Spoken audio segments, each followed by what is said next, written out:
গ্রীষ্ম বর্ষা বিনীতি ভরসা। হ্যাঁ, বিনীত শপিং সিটি। নমস্কার, আপনারা দেখছেন হুগলি আপডেট। আপনাদের সঙ্গে আমি উষা। আসছি খবরে। চুঁচুড়া খাংরাজল এলাকায় আবাসনের সামনে সাধারণ মানুষের ব্যবহৃত শৌচাগার ভাঙতে গিয়ে এলাকায় চাঞ্চল্য। হুগলি চুঁচুড়ার পৌরসভার 18 নম্বর ওয়ার্ডে খাংরাজল এলাকায় নর্দমার উপর একটি শৌচালয় ভাঙাকে কেন্দ্র করে চাঞ্চল্য ছড়ালো। ওই স্থানে একটি ফ্ল্যাট তৈরি হচ্ছে, তার সামনে এই শৌচালয়টি থাকার ফ্ল্যাটটি মালিক আজ ভাঙতে যান। স্থানীয় মানুষ বাধা দেন এবং মারমুখী হয়ে ওঠে। ঘটনার প্রসঙ্গে স্থানীয় এক যুবক জানান, ব্যাপারটা হচ্ছে যে দেখুন, এই বাথরুমটা এলাকার মধ্যে একটা মাত্র বাথরুম সরকারি বাথরুম করে দিয়ে গেছে অনেকদিন আগে, অনেক বছর হয়ে গেল। হ্যাঁ, ধরুন মোটামুটি ধরুন 30-40 বয়স হয়ে গেল। হ্যাঁ, এই বাথরুম যে জমিটা কিনেছে প্রমোটিং করার জন্য, সে তো নিশ্চয়ই আগে বাথরুম দেখেছে, তাকে তো সেই বুঝে প্ল্যানটা করা উচিত ছিল। কিন্তু সে আজকে আচানক হঠাৎ করে এসছে যে এটা ভাঙবো বলে। এখন এই দিককার লোকেরা তারা কোথায় তারা মানে অন্যদিকে ফ্ল্যাটের মালিক জানান, আমি পৌরসভার অনুমতি নিয়ে ভাঙতে গিয়েছিলাম, স্থানীয় যুবকরা বাধা দেয়, আমি পুলিশে অভিযোগ করেছি। আমি আমার ওইখানে খাগড়াজলে 133/35 হোল্ডিংয়ে একটা জমি আছে। ওই জমিতে আমি প্রমোটারকে প্রমোটিং করতে দিয়েছিলাম। সে মাঝ রাস্তায় এরকম ছেড়ে দিয়ে চলে গেছে, দিয়ে তার অংশগুলো বিক্রি করে দিয়ে সে প্রফিট নিয়ে চলে গেছে। এবার আমি মুশকিলে পড়েছি খুবই, দিয়ে মুশকিলে পড়ে সবথেকে বড় সমস্যা হচ্ছে আমাদের ওইখানে যে আমাদের যে দিকটা ছাড়া হয়েছে সেদিকটা রাস্তায় আপনার রাস্তার মুখের সামনে একটা বাথরুম ভগ্নপ্রায় অবস্থায় ছিল। সেইখানে কাজল মল্লিক নামে একটি ছেলে জোর করে ওই বাথরুমটিকে এবারে ভগ্নপ্রায় অবস্থায়, তো আমরা যখন ভাঙতে গেছি তারপরে ও। হুগলি থেকে চন্দ্রনাথ দত্তের রিপোর্ট, হুগলি আপডেট। চুঁচুড়ার বিধায়কের নিযুক্ত করা পৌরসভার বিভিন্ন ওয়ার্ডে কনভেনার থাকা সত্ত্বেও এক শ্রেণীর মানুষ ওয়ার্ড নোংরা করছে।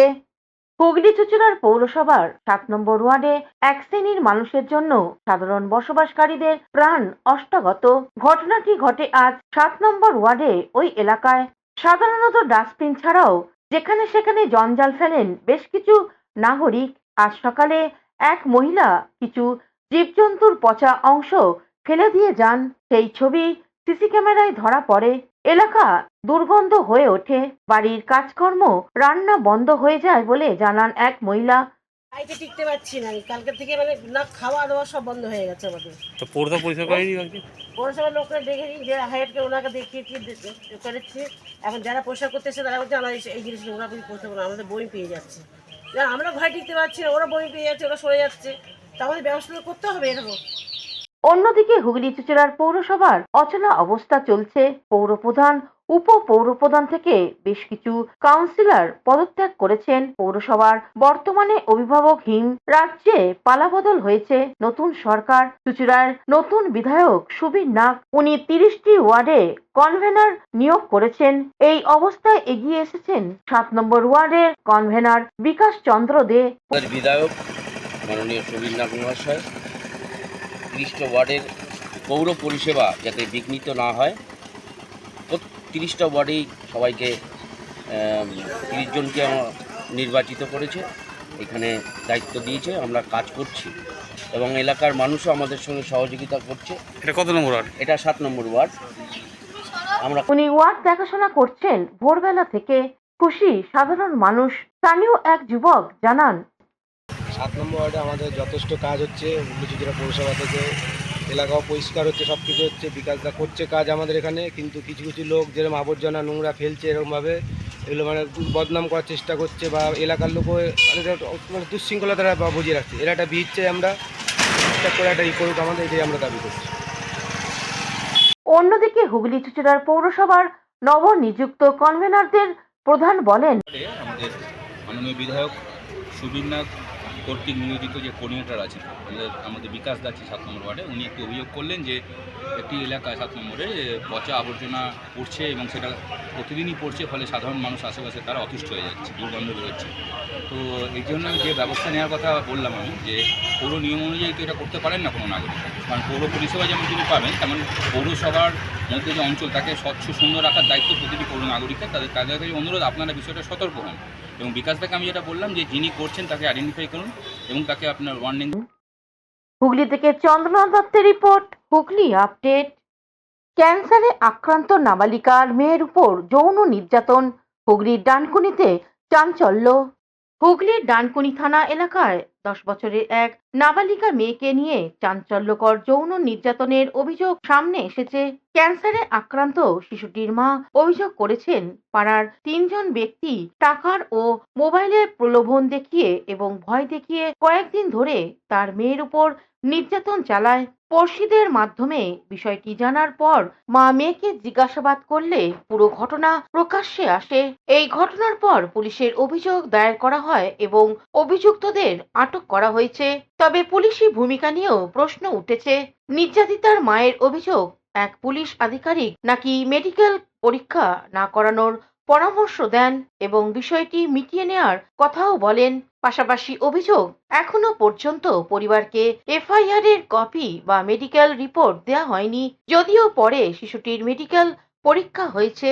এদিকে স্থানীয় বিজেপি নেতা অভিযুক্তদের কড়া শাস্তি এবং সংশ্লিষ্ট পুলিশ আধিকারিকদের বিরুদ্ধে বিভাগীয় তদন্তের দাবি জানিয়েছেন। देखिए 23 मई डानकुनी में एक तो इंसिडेंट हुआ था छोटा नाबालिग बच्चे के साथ, जो हम लोग को सुन में आया है कि राजमिस्त्री है, वो काम करता है।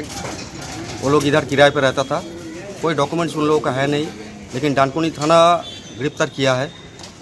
और उसका जो लड़की के मम्मी का जो बयान है वो हम सुने हैं, और कुछ उनको पास डॉक्यूमेंट्स भी नहीं है, मेडिकल रिपोर्ट वगैरह ऐसा कुछ नहीं है। इम्तियाज बोल के किसी पे आरोप लगा रही है। हाँ, डानकुनी थाना का कोई ऑफिसर का नाम वो बोल रहा था। ये डानकुनी थाना ही बोल सकता है, क्या उसका केस में जो क्या कर रहा है क्या नहीं कर रहा है ये उन लोग बता सकते हैं। हम जानते हैं कि तीनों को अरेस्ट किया है, और हम लोग जो चाहते हैं कि ऐसा इंसिडेंट डानकुनी में दोबारा ना हो, इसके लिए। Bureau report, Hooghly update. এখন নিয়ে নেব বিজ্ঞাপন বিরতি। বিরতির পর ফিরে আসছি খবরে। আপনার চোখ যত্নের দায়িত্ব আমাদের। চোখের যে কোনো সমস্যায় চিকিৎসায় অরূপ বসু পরিচালিত ইএমএলসি আই হাসপাতাল, চোখের যত্নে সর্বক্ষণ। বড়বাজার, পুরনো লঞ্চঘাট, চুচুড়া, হুগলি। একই ছাদের তলায় অত্যাধুনিক কম্পিউটারাইজড চক্ষু পরীক্ষার পর চশমা ও লেন্স প্রদান, ছানি, রেটিনা অপারেশন, মাইক্রোসার্জারি। চক্ষু বিশেষজ্ঞ চিকিৎসক অরূপ বসুর তত্ত্বাবধানে ইএমএলসিতে চোখের চিকিৎসা মানেই ইএমএলসি আই হাসপাতাল।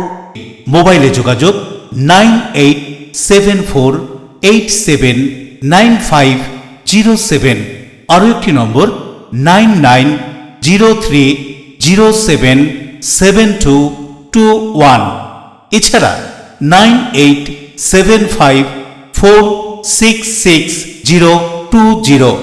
ELMC is a holistic weekend destination for friends, family and couples and offers magic to soothe your body, mind and soul.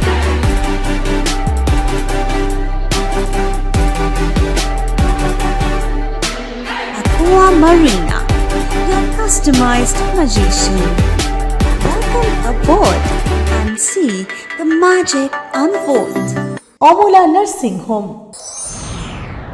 Enjoy a weekend at Vedam, the paradise of peace.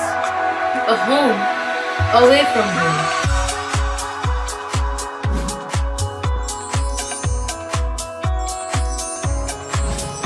See yourself resonating with the nature. Vedam welcomes you to create your best memories. বিরতির পর ফিরে এলাম খবরে। সাহিত্য সম্রাট বঙ্কিমচন্দ্র চট্টোপাধ্যায়ের 190তম জন্মদিন পালন হয়ে গেল চুচুড়া বন্দে মাতরম ভবনে। সাহিত্য সম্রাট বঙ্কিমচন্দ্র চট্টোপাধ্যায়ের 190তম জন্মদিন আজ চুচুড়া জোড়াঘাটে বন্দে মাতরম ভবনে। আজ সাহিত্য সম্রাটের প্রতিকৃতিতে মাল্যদান করে শ্রদ্ধা জানালেন বিধায়ক সুবীর নাগ এবং বৃক্ষরোপণ হয়। অন্যদিকে বন্দে মাতরম ভবনে প্রধানমন্ত্রী নরেন্দ্র মোদীর মন কি বাত সম্প্রচারিত হয় দূরদর্শনে। সাধারণ মানুষের সঙ্গে এই সম্প্রচারিত দেখেন সুবীর নাগ। এরপর এক সাক্ষাৎকারে তিনি জানান, আজ ঋষি বঙ্কিমচন্দ্র চট্টোপাধ্যায়, যিনি এই বঙ্গীয় সাহিত্যের সম্রাট ছিলেন, আজ তার 189তম জন্মদিন।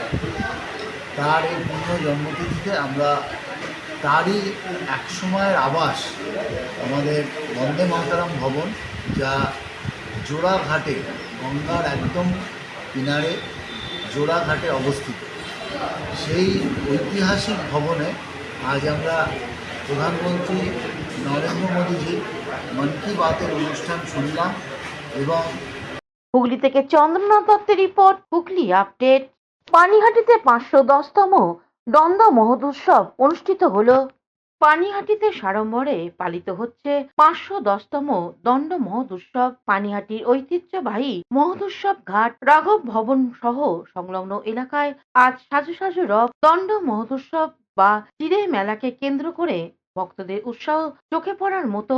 আজ সকাল থেকেই গরমের তীব্র দাবদাহকে উপেক্ষা করেই মহোৎসবের অংশ নিতে ভিড় জমাচ্ছেন পানিহাটি সহ সংলগ্ন অঞ্চলের বহু মানুষ।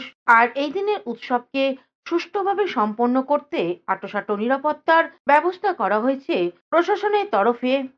আজকে না হলে 15-20 বছর ধরে এই যে ভগবানের টানে, মানুষের টানে, মহাপ্রভুর টানে। মেলার ইতিহাস জানা আছে। ইতিহাস তো একটু জানি, আমি আর কত জানি এই পুরনো লোকেরা সব। আপনি যতটুকু জানেন, এই দণ্ডমুণ্ড উৎসব এটা রাঘব ভবনে হয়েছিল।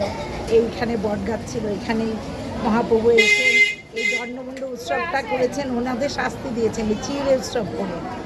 এই হচ্ছে সেই দিনটা, এই পালিত হয়, এই যুগ যুগ ধরে চলে আসছে। এই হচ্ছে কিরকম লাগে এসে? খুব ভালো, আমার তো খুব ভালো লাগে। আমার যতদিন ক্ষমতা থাকে আমি এখানে আসবো। এখানে আমার মেয়ের কৌশিক ঘোষের রিপোর্ট, হুগলি আপডেট। তীব্র গরমে চোখের যত্ন নিন, জানালেন চুঁচুড়ার বিশিষ্ট চক্ষু বিশেষজ্ঞ ডাক্তার সিদ্ধার্থ বোস। নমস্কার, আমি ডক্টর সিদ্ধার্থ বোস, চক্ষু বিশেষজ্ঞ, ইএমএলসি আই হসপিটাল, চুঁচুড়া, হুগলি। গ্রীষ্মকালে চোখে কি কি সমস্যা হতে পারে? এখন গ্রীষ্মকালটা অত্যাধিক বেশি গরম পড়েছে, হিটওয়েভ চলছে। এই গরমকালটার সময় দু রকম সমস্যা আমরা সবচেয়ে বেশি দেখছি আমাদের ক্লিনিকের মধ্যে। একটা হচ্ছে বয়স্ক লোকেদের মধ্যে চোখের ড্রাই আইটা খুব বেশি হচ্ছে। এই সময়টা ডাস্ট পলিউশন বেশি থাকে এবং চোখটা খুব তাড়াতাড়ি চোখের তত্ত্বটা শুকিয়ে যায়। সেটাকে ভালো রাখার জন্য আপনার চক্ষু বিশেষজ্ঞকে দেখানো জরুরি। কিছু ড্রাই আই টেস্ট আমরা করি, ওতে বোঝা যায় কী ধরনের ড্রাই আই আছে। সেই অনুসার আমরা তার চিকিৎসা দিই। তার জন্য আই ড্রপ আছে, তার জন্য চোখের কিছু থেরাপি আছে, যেরকম গরম শেক আছে, এগুলো আমরা করি। আর কিছু কিছু জিনিস আছে যেগুলো আমরা অ্যাভয়েড করতে বলি, যেরকম খুব গরমকালে খুব তেলে ভাজা খাবার খেতে আমরা অ্যাভয়েড করতে বলি। আর ডাস্ট এক্সপোজার, বাইরে বেরোলে সানগ্লাস আমরা পরতে বলি, যাতে চোখে ধুলো, ময়লা এগুলো যাতে চোখে ডাইরেক্টলি না লাগে। আর screen time, computer screen, mobile screen, বেশিক্ষণ এসিতে থাকা, এগুলো আমরা একটু অ্যাভয়েড করতে বলি। আর দ্বিতীয় প্রবলেম যেটা বাচ্চাদের মধ্যে আমরা বেশি দেখি গ্রীষ্মকালের সময় হচ্ছে অ্যালার্জির সমস্যা। অ্যালার্জির প্রবলেমটা একটা আন্তরিক সমস্যা, কারুর জেনেটিক হয়, কারুর জন্মগত হয়, এবং কারুর মানে কোনো জেনেটিক না হলেও এমনিও অ্যালার্জি হতে পারে। তো সেই ক্ষেত্রে সবচেয়ে বেশি বড় কারণ অ্যালার্জি ডাস্ট থেকে আমরা পেশেন্টদের দূরে থাকতে বলি। আর আপনার চোখের যে অ্যান্টি অ্যালার্জিক আই ড্রপগুলো আমরা প্রেসক্রাইব করি। এর জন্য নিজে থেকে প্রেসক্রাইব করাটা উচিত হবে না, নিজে থেকে দোকানে গিয়ে ড্রপ কেনাটা উচিত হবে না। আপনার কাছের চক্ষু বিশেষজ্ঞকে দেখিয়ে তবেই ড্রপ প্রেসক্রাইব করে নিয়ে কেনাটা, ব্যবহার করাটাই উচিত হবে। এখনকার মতন খবর এই পর্যন্তই। প্রতিদিন দেখুন হুগলি আপডেট। নমস্কার।